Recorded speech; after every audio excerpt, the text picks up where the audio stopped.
Então, quais são os profissionais que realizam as atividades lúdicas? Então, os profissionais sou eu enquanto psicólogo, a animadora e também as terapeutas ocupacionais, que são duas. Somos nós três, sim. Quais são os tipos de atividades realizadas e qual a sua eficácia? Vamos dividir as atividades por categorias. Existem atividades de expressão plástica, existem outras atividades também de trabalhos manuais, lavouros, de costura, de tricôs, de lãs. Mas existem atividades de estimulação cognitiva, que seja ela numa vertente ou com exercícios, com alguns exercícios que existem na net ou com alguns que nós criamos mesmo. Existe um que nós fazemos, foi aquele que pediu para assistir, que depois eu não pode ser, que é com música, que funciona duplamente, funciona a nível de estimulação cognitiva, mas também a nível de estimulação da componente interpessoal, que é muito bom. Existem outras atividades, por exemplo, os visionamentos dos filmes mais antigos, os jogos mais tradicionais, o bingo, e nós temos um bingo relativamente diferente, fizemos com cantores antigos, em que mas pomos uma música, eles têm que identificar o cantor e depois dentro do cantor identificado têm que identificar a imagem deles. É quase um 2 em 1 que tem também funcionado. Mas outras atividades, isso é bem mais complicado, porque vão sendo mesmo muitas. Temos feito também umas agora mais recentes com aqueles livros de ilustração, de pinturas, em que estranhamente os idosos têm aderido bastante bem a essas atividades. Temos também as atividades de leitura, outras vezes pedimos para virem cá fazer pequenos espetáculos, que eles também têm aderido bastante bem à tarefa. Em termos de eficácia, é mais difícil medirmos, ser mensurável o conceito de eficácia da intervenção, porque estamos a falar em doenças neurodegenerativas, por muito que se estimule, não podemos falar de eficácia porque vai sempre degenerar. Agora, se falarmos numa parte mais interpessoal, podemos notar que há uma melhoria na abertura ao outro, o estar com o outro, há uma diminuição do isolamento, muitas vezes da labilidade emocional, e aí sim podemos dizer que há alguma eficácia a esse nível. Os idosos envolvem-se facilmente nas atividades ou tendem a mostrar alguma resistência? Há de tudo. Se eles tiverem, por questões de personalidade, forem muito mais extrovertidos, até se envolvem muito facilmente. Existe alguma dificuldade quando pedimos algo muito novo, que eles nunca tenham feito. E aí existe muito o conceito ou a percepção de ineficácia, de incompetência, porque nunca fiz, ou nunca tive jeito para isso. Para pintar, nunca tive jeito para isso.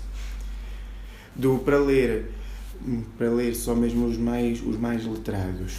Agora, de uma forma geral, acontece uma coisa: se os convencermos a participar, sobretudo nas atividades de estimulação cognitiva em grupo com a música, eles aderem mais facilmente às outras. Porque as atividades de grupo também têm outra vantagem, que é, se o meu colega vai e até se diverte, eu se calhar dou o benefício da dúvida e vou também tentar. São mais aqueles que aderem à tarefa do que aqueles que não aderem. E a música tem sido um excelente aliado nesse momento. Em média, quanto tempo demora até serem visíveis resultados? Vamos falar em sessões, é mais fácil o número de sessões. Também vai dependendo muito da atividade que é proposta. Se falarmos de adesão, por exemplo, e agora vou-me referir à atividade de estimulação cognitiva, geralmente, depois da primeira sessão, em que é um convite disfarçado de imposição, mas depois já a segunda, a terceira já aderem muito mais facilmente e já vamos notando durante a semana. Então sexta-feira temos sessão, não é? Para eles não é sessão, é sexta-feira temos música de manhã. Ou então diz, eu tenho fisioterapia, mas eu depois queria ir. Eles às vezes até, se pudessem, não iam fazer a fisioterapia para ir à ação, porque é um momento muito mais lúdico. Agora, se nós começarmos e levarmos para a sessão e não explicarmos, ou para as atividades e não explicarmos o que é que se vai fazer, ou vamos ali fazer uma atividade, eles muitas vezes retraem-se um bocadinho. E funciona muito mais facilmente no período da manhã. Porquê? Porque à tarde há visitas. E temos que jogar com estas variáveis todas, e haver visitas é uma coisa que muitas vezes os retrai um bocadinho de participar. Porque a minha filha disse que vinha, ou porque depois há de chegar alguém para me ver, não sabem onde é que eu estou. Mas geralmente tem sido assim. A atividade varia em função da patologia? Também. Vamos falar, por exemplo, aqui, se tivermos alguém que esteja muito mais limitado funcionalmente, que não possa fazer uma atividade de desenho ou de pintura, obviamente vamos ter que ajustar a atividade. Mas, por exemplo, uma atividade de estimulação cognitiva com perguntas e respostas, dá para fazermos com os utentes. Agora, se tiver um utente afásico, vamos ter que, por exemplo, para reconhecer, vamos imaginar, eu sei que esta música é da Amália, ele não consegue verbalizar a dizer esta é a Amália, eu sou capaz de chegar com 4 cartões e pergunto quem é que canta esta música.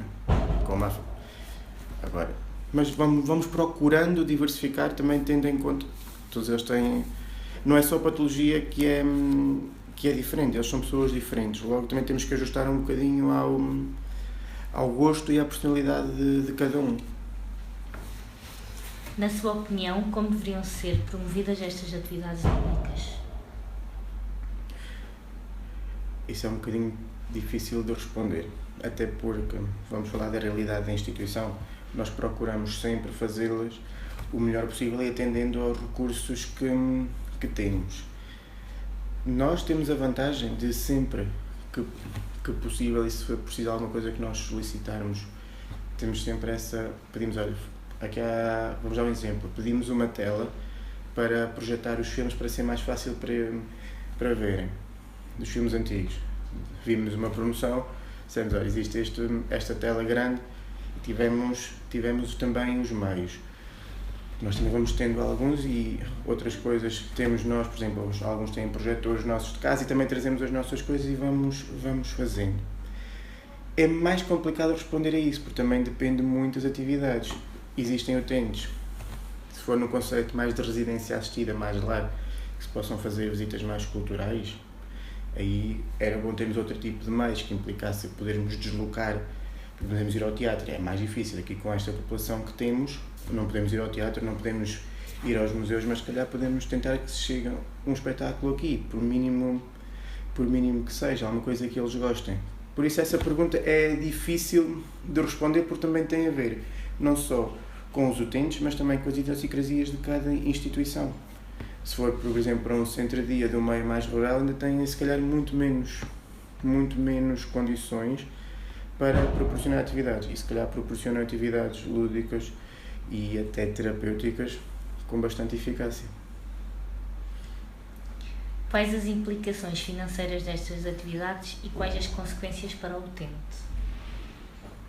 Geralmente, em termos de implicações financeiras, nós aqui não temos muitas, porque vamos pedindo, ou vemos... Vou-vos dar, por exemplo, já vos dei o exemplo da tela, mas eu para as atividades de estimulação cognitiva com música, não é difícil para nós, porque temos uma geração muito mais tecnológica, vamos ao YouTube, convertemos o fecheiro, fazemos uma pasta e é pôr numa pen. Precisamos de quê? De uma pen, de um computador ou de umas colunas. Está feito, mas agora se for, por exemplo, os vídeos temos que comprar, ou os projetores, aí já há algumas implicações financeiras. Também temos a vantagem que ao programarmos algumas atividades nós fazemos de forma isolada, podemos fazê-las hoje, mas também podemos rentabilizar os recursos, e se rentabilizarmos o mesmo recurso, o custo vai-se diluindo pelo número de atividades que vão sendo realizadas. Depois perguntou-me as consequências para o utente. De uma forma geral, as consequências são feitas, o balanço são muito mais positivas do que negativas. São atividades que têm benefícios ao nível psicológico, obviamente, mas até a nível físico, porque se funcionamos como um todo, se psicologicamente estamos melhor, também vamos estar mais disponíveis para a reabilitação, para o próprio internamento, e tudo isto são consequências positivas a retirar. Se o internamento corre melhor, também aderimos mais facilmente às tarefas que são propostas. Por isso, se formos a ver, as consequências são muito mais positivas do que negativas. Eu acho que também, de uma forma geral, aqui também temos vindo, e aí também é mérito da nossa animadora e dos contactos que ela vai trazendo, vamos tendo diferentes momentos. Por exemplo, costumamos ter alguns momentos de música ao vivo, em que já tivemos fados, já tivemos, por exemplo, com uma parceria que foi com a Academia de Música de Coimbra, que vieram cá algumas vezes. Também já tivemos rancho folclórico mais do que uma vez. Vamos tendo diferentes momentos que de alguma forma também vão favorecendo o próprio curso do internamento.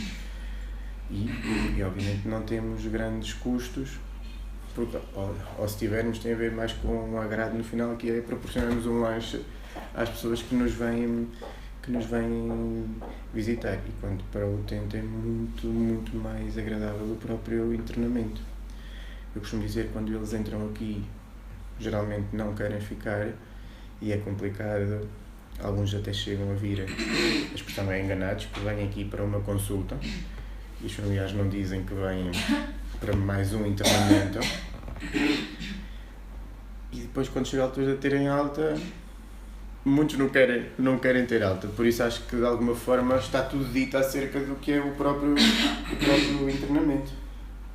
Mais, aproveitem agora. Por exemplo, eu tenho uma questão. Falou há pouco que às vezes eles até diziam que eu vou à fisioterapia, mas depois quero ir à atividade. Sim. Tentam promover essa tal independência também nos próprios utentes, a nível de tentar demonstrar que, apesar de existir, por exemplo, X coisas já pré-programadas, tentam demonstrar-lhes que eles podem ainda ter alguma coisa a dizer. Isso sim, nós também funcionamos, temos horários, sabemos os horários dos utentes, a que horas é que têm fisioterapia, e nós avisamos, e eu digo sempre, olha, quando eles já estão na fisioterapia, digo, olha, quando terminar, depois peço ao seu terapeuta para ir ter connosco. Obviamente que o terapeuta já deixa, ou, por exemplo, existem momentos que nós podemos saber, por exemplo, estão a fazer gelo ou estão a fazer o calor, que é uma parte em que tanto podem fazer no ginásio como na sala ao lado, é só saber, olha, daqui por 5 minutos ou 10 minutos tira o gelo ou tira o calor que está. Então nós podemos fazer isso, mas também deixamos sempre ao utente, eu mostro que a atividade é importante, sim, mas também existe a fisioterapia, e também é importante. E também, para não estarem a escolher uma em detrimento da outra, o que eu lhes digo é, vá à fisioterapia e depois falamos com o seu terapeuta para também poder vir à atividade. E depois é engraçado, quando eles não podem dizer, olha, eu tentei, mas não consegui, mas estava a ouvir-vos. Tem sido muito, muito positivo, o saldo é muito positivo, por isso vamos continuar dessa forma e pensar sempre o que é que podemos fazer diferente. Às vezes até nós, enquanto profissionais, nós vemos, por exemplo, existe muito material na internet que nós podemos usar, mas às vezes até vou-vos dar outro exemplo que nós compramos, que pedimos, era um jogo de perguntas e respostas sobre o país. E nós pensamos, ok, se calhar é mais complicado até para alguns utentes. Se calhar se for da Europa é mais difícil, mas sobre Portugal muitos deles até conseguem responder, porque alguns ainda têm alguma escolaridade, são muito poucos aqueles que são analfabetos, mas mesmo esses têm alguma sabedoria e conseguem responder. E esse jogo Descobrir Portugal tem funcionado, às vezes eles sabem mais do que nós. Tem sido muito, muito bom. E nós notamos até na forma como eles estão, ou quando saem da sessão, que saem melhor. Então gostei muito. Eu gostei muito. E quando eles dizem, é um bom momento. Ou outra forma, quando eles demonstram o quanto gostam, que é, podíamos fazer isto mais vezes. Ou então, nós hoje não temos pressa para ir almoçar. Por isso, também sabemos o quanto eles aderem. E se o próprio grupo for bom, também puxam muito uns uns pelos outros. Também vive muito do grupo em que está. Agora também estamos numa fase em que o grupo também funciona muito, muito melhor.